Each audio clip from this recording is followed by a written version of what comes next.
infak itu, ini yang perlu saya luruskan. Tidak harus menggunakan uang. Infak itu pemberian bersifat materi. Makanan itu infak. Pakaian itu infak. Buah-buahan itu infak. Silahkan berbagi. Walaupun nggak ada uang, bisa kita gunakan dengan yang lain. Cek, kalau antum main ke Auckland, ke New Zealand. Ya, di situ ada donation itu bukan cuma dengan uang. Food, kadang mereka kasih dengan makanan. Ada yang nyimpen ciki, kotaknya di situ.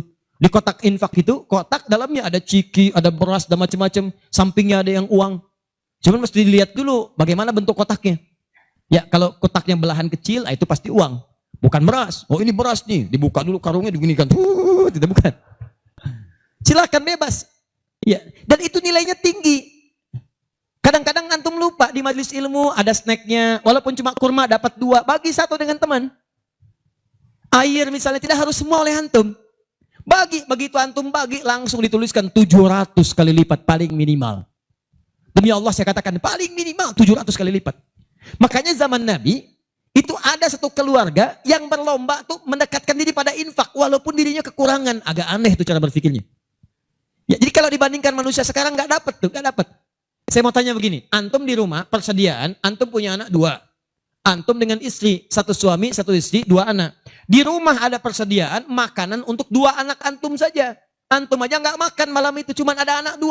Untuk mereka, kalau nggak makan, mereka bisa nahan lapar semalaman. Tiba-tiba, antum ditawarkan oleh seseorang, ada tamu nih, mau nggak dijamu di rumah? Bisa nggak? Pertanyaan saya, kalau ada orang yang datang seperti itu ke tempat antum, Mas, ini ada tamu, saya nggak bisa jamu, bisa nggak antum jamu? Di rumah antum cuma ada makanan untuk anak-anak, antum pun nggak bisa makan. Pertanyaan saya, dijamu nggak teman itu? Kenapa diam? Hai ahli surga? Kenapa diam? Lihat cara berpikirnya. Kalau cara berpikir kita hanya ke makanan saja, maka kita katakan, Ustadz, anak saya aja dapatnya makanan seperti itu, kami pun nggak makan. Bagaimana bisa diberikan pada tamu? Tapi cara berpikir Tolhah dan keluarganya agak beda. Begitu Nabi katakan ada tamu, kita datang langsung angkat tangan. Duluan ngangkat, padahal yang lain banyak yang punya banyak makanan. Tapi cara berpikirnya, kapan lagi saya dapat 700 lebih? Kapan lagi saya dapat diangkat langsung tangannya? Ya Rasulullah saya. Sebelum yang lain ngangkat, angkat tangannya. Maka diantar kemudian ke rumahnya. Sampai di rumah, istrinya dikatakan, duhai sayang, ada titipan Rasulullah. Bahasanya bukan ada tamu, ada titipan Rasulullah. Allahu Akbar. Ada titipan Rasulullah. Maka istrinya langsung membaca, saya paham. Saya bertugas menidurkan anak-anak dulu, tidurkan. Yang suaminya menyiapkan makanan. Begitu sudah jadi kata suaminya kepada tamu tadi, Anda silahkan makan di sini, saya temani dulu istri saya. Gak enak rasanya, meninggalkan sendirian. Begitu temannya makan, dia berpura-pura makan di bilik yang lain. Membunyikan bunyi-bunyi seakan-akan makan. Begitu sudah kenyang, tanpa mukaddimah yang lain langsung pamit. Terima kasih sudah menjamu saya, semoga Allah berikan pahala. Pamit malam itu juga. Begitu selesai pamit, subuh-subuhnya datang menghadap pada Rasulullah pagi-pagi. Apa yang terjadi? Turun ayat Quran surah 59 ayat 9 sampai 10 itu. Walladzina tabawwa'ud dar sampai ke kalimat wa yu'thiruna ala anfusihim walau kana bihim khasasah. Tuh cara berpikirnya. Jadi kalau antum melihat peluang seperti ini enak teman-teman sekalian, banyak sekali. Tidak harus uang, pakaian, makanan macam-macam. Jadi kalau antum beli buah tuh, antum beli 5, di rumah ada 3 orang, berarti antum mesti sadar Allah titipkan yang 2 lagi untuk peluang infak antum. Bukan untuk antum habiskan semua. Kok bisa orangnya cuma 3, beli mangga 5? Siapa yang menggerakkan antum untuk beli 5 mangga? Orang cuma 3, berarti yang 2 lagi itu Allah gerakkan untuk mendapatkan pahala. Ada peluang di situ. Lu kepada siapa ya Rasulullah saya berikan? Kepada siapa ya Allah saya infakkan? Ini yang sering keliru. Kata Allah langsung turun. Fi sabilillah, yang utama itu 5 dulu. 5. Kalau Anda temukan 5 ini, dia peluang infaknya sangat tinggi untuk diberikan. Siapa mereka ini? Ada di Quran surah kedua ayat 215. Paling kanan sebelah bawah. Yas'alunaka madza yunfikun. Mereka bertanya pada Muhammad SAW. Ya, awas, apa yang harus kami infakkan? Pada siapa? Maka turun jawaban, kul ma anfaqtum min khair. Katakan kalau mau infak mesti yang paling bagus. Ini kaidah pertama. Awas, ada peringatan di Al-Baqarah ayat 267. Wala tayammamul khabitha minhu tunfiqun walastum biakhidhihi illa an tughmidu fi. Jangan kamu infakkan pada orang lain yang kamu tidak suka, melihatnya aja kamu enggak suka, dikasih orang. Antum punya uang 50.000 2, 1, wah masih keras, bagus luar biasa, masuk dompet enak dilihat. Yang kedua, wah sudah lecek. dekil of the kumel. Wah, dilihat gak enak, baunya gak nyaman. Tiba-tiba ada orang lewat, Pak, sedekah Pak. Pertanyaan saya, maaf, mana yang antum berikan? Yang lecek atau yang bagus? Tuh. Ingat, kalau urusan zakat mal, berikan yang bagus. Zakat mal, pilih. Paham? 5 orang ini siapa? 1, lil walidain, orang tua. Ini orang tua ini gak pernah minta, jarang sekali. Cuman kita yang mesti paham. Kan sama, antum pun suka ngasih isyarat. Mama, mama, mama, mama. Oh, mau makan. Makan. Mama, mama, mama, mama. Boneka, boneka. Antum setelah dewasa mesti paham. Kadang-kadang orang tua tuh gak minta. Gak pengen nyusahin anaknya. Padahal orang tua udah susah. Melahirkan susah, mengandung juga susah, merawat susah, menyusui susah. Sudah dewasa pun antum masih susahin juga. Kapan antum berbaktinya? Kadang-kadang cuma nanya, nelpon apa kabar. Padahal di rumahnya itu Masya Allah lagi kurang beras. Beras kurang, rezeki belum dibayar. Kirimkan, sebelum diminta kirimkan. Itu begitu antum kirimkan, demi Allah saya katakan. Di hadis Al-Bukhari, di kitab Al-Adabul Mufrad, bukan cuma mendapatkan lipatan pahala kalikan 700 lebih. Tapi ridha Allah turun ke tempat antum pada saat itu. Kalau sudah turun, semua doa yang antum mintakan minimal akan dijawab pada saat itu. Itu rahasianya. Kalau dengan urusan orang tua itu udah gak usah mikir. Begitu mengatakan, nah gini-gini, tenang aja mah. Walaupun gak ada, katakan, insya Allah mah selesai. Insya Allah, berusaha antum. Begitu antum dapatkan seperti orang tua mengusahakan untuk antum dulu, maka pahala dilipat gandakan, ridho turun seketika. Kejar. Wal aqrabin, kerabat terdekat. Kerabat dibagi 2. Ada yang tempatnya jauh tapi hubungannya dekat. Punya saudara sekandung, tinggalnya di Palembang, antum di Semarang. Ayo kirimkan. Anak bibi nggak bisa nih pendidikannya, bantu, antum ada, bantu, nilainya tinggi, jangan dikira ringan. Nih bagian kedua nanti kalau saya terangkan banyak nih, tenang aja kita masih sampai subuh. Nah, bagian kedua, saya ikutin deh, antum jual saya beli, ya, cuman saya beli sampai 9:30. Paham? Ayo akrabin, yang kedua itu maaf, golongan kedua akrabin bisa tetangga. Orang yang tidak ada hubungan famili secara mahram cuma tetangga antum. Tapi kalau yang kedua ini, Allahu Akbar, indahnya Al-Quran.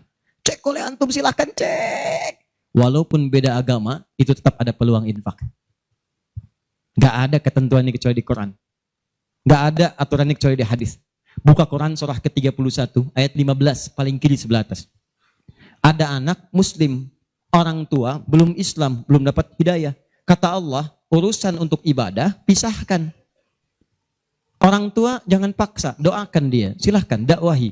Tapi urusan dunia, wasahibhuma fid dunya ma'rufa. Wa in jahadaka ala an tusyrika bima laysa laka bihi ilmun fala tuti'huma. Urusan ibadah masing-masing, kalau diajak-ajak enggak usah ditaati, tolak dengan cara yang lembut. Lembut. Tapi kalau urusan dunia, bagi. Antum muslim, orang tua belum Islam, antum punya kelebihan. Uang agak banyak, melimpah, makanan ada, bagi. Kata Allah, jangan lihat kemudian kepercayaannya karena dia belum muslim. Bagi. Indah teman-teman sekalian. Dan itu ada pahalanya. Begitu antum berikan, masuk yang halal. Begitu halal masuk, kan haram keluar. Kan cara berpikirnya begitu. Halal masuk, yang haram keluar. Begitu keluar, sekat di hatinya terbuka. Karena yang haram itu saat masuk di hadis Muslim, haram masuk naktah sauda, noda hitam. Noda menutup. Kalau masuk jadi daging dia, antum misal, iyadzubillah bukan antum, ada orang lain konsumsi yang haram. Yang haram masuk ke dalam mulutnya, masuk ke tubuhnya, beredar dengan darah. Jadi daging, masuk ke telinga, Quran surah 6 ayat ke-25. Wa fi adhanihim naqra, waqra, di telinganya ada sumbatan. Maka yang haram cepat kedengaran, yang halal susah. Masjid dekat, suaranya dekat, Allahu Akbar, susah. Tapi konser yang macam-macam, yang joget, yang ini, yang itu, nyampe tuh konser di Jakarta, dari Semarang tembus ke sana. Wa ada absarihim ghishawa, masuk ke mata jadi penghalang, nutup. Quran surah kedua ayat ke-7. Gak kelihatan. Orang ke masjid itu bukan gak kelihatan, nampak, cuman gak ada dorongan. Akhi, ayo ke masjid. Ya, alhamdulillah, nanti. Padahal yang besar lewat, kecil lewat. Yang paling aneh itu begini, kok bisa antum lewat depan masjid padahal bisa lewat jalan lain? Kenapa Allah antarkan sampai lewat depan masjid? Jadi kalau sudah Allah antarkan ke tempat-tempat yang baik, belum ingat Allah juga, antum mesti diantarkan kemana lagi? Tuh. Kok bisa antum lewat dengar adzan, padahal bisa antum lewat jalan lain, gak kedengaran adzan. Kenapa kemudian yang dengar antum? Kok bisa lewat jalan itu kelihatan mata, padahal bisa ada jalan lain. Kok bisa ngelihat? Kalau Allah sudah berkehendak kebaikan, antum masih belum bisa membacanya, masih ditanya. Itu pasti ada maksiat masuk. Caranya keluarkan. Kalau yang haram masuk, masukkan yang halal. Maka yang haram akan dihancurkan. Hancur, hancur, hancur. Kemudian muncul yang halalnya. Kalau halal sudah masuk, maka hati itu akan mudah untuk mendekat kepada Allah. Doakan, doakan, doakan. Demikian tetangga kita. Jangan dikira tetangga antum yang muslim saja. Mungkin kita ada non-muslim samping kita. Mungkin ada yang Kristen, ada yang Hindu, yang Buddha. Dalam hubungan keduniaan indah. Silahkan berbagi.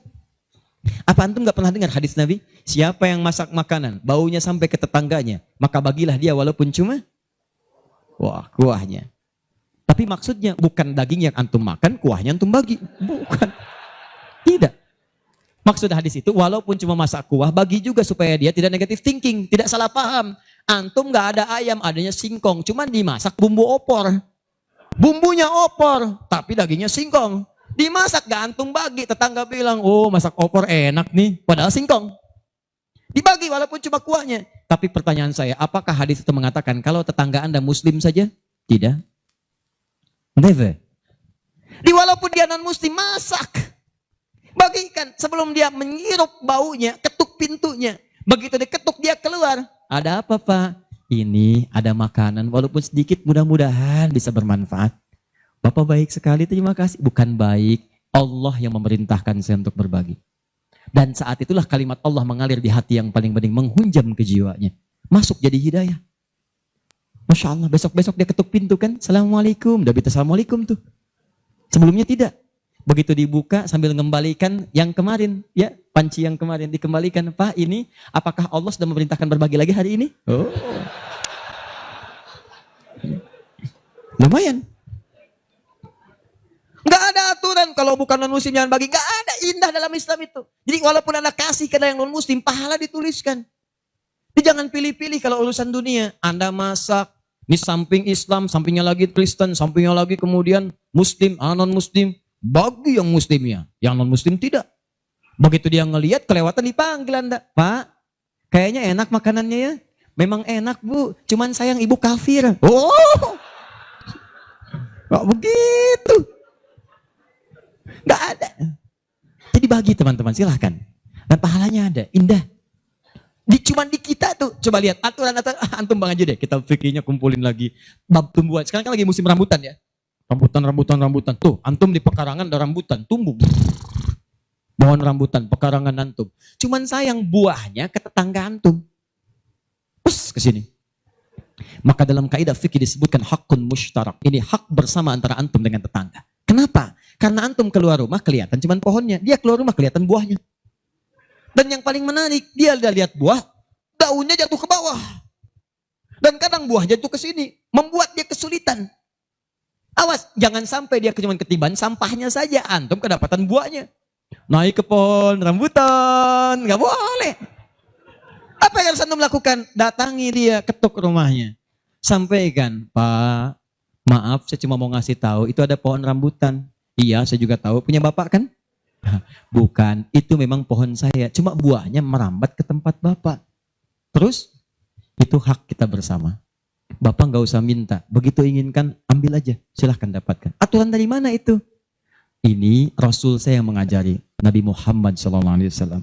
Bapak keluar, lihat buahnya, saya keluar cuma lihat pohonnya. Kalau bapak pengen ambil aja. Wah hebatnya Islam, terima kasih Pak. Insya Allah, udah insya Allah tuh. Nanti saya ambil, udah pergi tuh. Ambilin, dan kita senang lihat ya, begitu diambil pahala. Setiap satu buah 700 pahala. Setiap satu buah, 700. Masya Allah, luar biasa. Dan dia kan gak paham fikih, belum masuk Islam. Besoknya ayam antum main ke tempat dia, ayam. Dia kira hukum ayam sama dengan rambutan. Oh. Nabinya umat Islam baik banget, kemarin ngirim rambutan, sekarang ayam. Pokoknya. Mungkin ayam itu akan menggendong antum ke surga. Ya? Infak tuh. Nah, pertanyaan saya, antum punya agenda berapa untuk infak tuh? Coba lihat, kadang-kadang kan ada anak yatim samping. Gak usah terpikir banyak uang, pakaian, buka tuh pakaian antum. Masuk ke kamar, buka. Begitu dibuka, berapa banyak koleksi pakaian antum? Cuma pesen satu aja. Mohon maaf ya, maaf sekali. Jangan sampai ada pakaian, walaupun sehelai itu, yang belum pernah dipakai ibadah. Usahakan setiap yang kita gunakan jadi saksi di akhirat bahwa dia pernah dipakai ibadah. Karena semua akan bicara. Tuh lihat kaos, bagian dalam, celana, bagian luar, semua, cek lagi semua. Dan kalau sudah itu antum pakai, ada yang lain gak kepake, bukan gak kepake. Boleh jadi itu dititipkan oleh Allah kepada antum untuk menjadi pahala antum dengan itu. Sebab mudah bagi Allah menitipkan pada yang lain. Kenapa dipilih antum? Sebab dapat bagian pahalanya. Jelas?